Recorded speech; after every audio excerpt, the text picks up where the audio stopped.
My dear parents, మీలో ఎంతమంది మీ పిల్లలు బాగా అల్లరి చేస్తున్నా, గోల చేస్తున్నా, ఏడుస్తున్నా, చిరాకు పెడుతున్నా సరే, వాళ్ళ మీద గట్టిగా అరుస్తూ, "ఎందుకు అరుస్తున్నావు? ఎందుకు ఏడుస్తున్నావు?" అని చెప్పి చాలా చిరాకు పడుతూ ఉంటారు. చాలా గట్టి గట్టిగా చెప్తూ ఉంటారు. మీరు కూడా అందులో ఒకళ్ళా? నాకు చిన్న స్టోరీ చెప్తా. ఒక్కసారి ఇది ఆలోచించండి. ఇప్పుడు ఎక్కడైనా ఫైర్ యాక్సిడెంట్ అయిందనుకోండి, ఇమ్మీడియేట్‌గా మీరు అక్కడ మంటలంటుకోవడం ఇవన్నీ చూసారంటే ఏం చేస్తారు? ఆ ఫైర్ ఆపడానికి ప్రయత్నం చేస్తారు కదా! దానికోసం వాటర్ తీసుకురావడం కానీ, ఇసుక వేయడం కానీ, ఇలాంటివేవో ఒకటి చేస్తారే కానీ, దానికి ఇంకొంచెం మంటని అంటించరు గదా!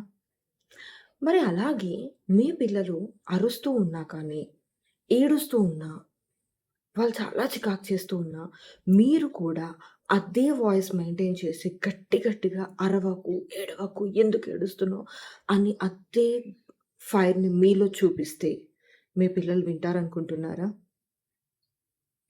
మీ పిల్లల్లో వచ్చిన ఫైర్‌ని కంట్రోల్ చేయాలి అంటే మీరు వాటర్‌గా మారడం చాలా ఇంపార్టెంట్. మీరు ఎంత కామ్‌గా ఉండి వాళ్ళని సైలెంట్ అవ్వమని చెప్తారో అది పనిచేస్తుంది. అంతేకాని అరుచుకుంటూ "అరవకు, గట్టి గట్టిగా మాట్లాడకు, ఇలా చేయకు, అలా చేయకు" అని మీరే మీ ఆవేశంతో కానీ, కోపంతో కానీ అరుస్తూ గనుక చెప్తే దానివల్ల ఎలాంటి యూజు ఉండదు. సో, నెక్స్ట్ టైమ్ ఎప్పుడైనా మీ పిల్లలు గట్టిగా అరుస్తున్నా, చికాకు చేస్తున్నా సరే, ఫస్ట్ మీరు కామ్ డౌన్ అయ్యి, వాళ్ళకి మెల్లిగా చెప్పడానికి ట్రై చేయండి.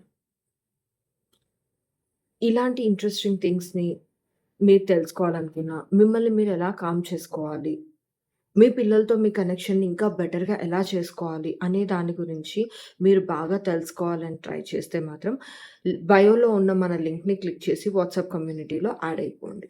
అక్కడ నేను మీకు పర్సనల్‌గా ఒక ఫ్రీ వెబినార్ లింక్‌ని షేర్ చేస్తాను.